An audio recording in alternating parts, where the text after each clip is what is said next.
This means that I can also remove my lace pieces at the end of my last gig, so I don't have to wear them on the hour drive home and feeling all scratchy and sweaty and hot and claustrophobic. I can just spray, take them off. And now listen, some of you, come on now, I wear the beard for the kids, right?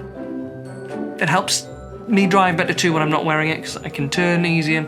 Just safety first, my lambs. Comfort and safety.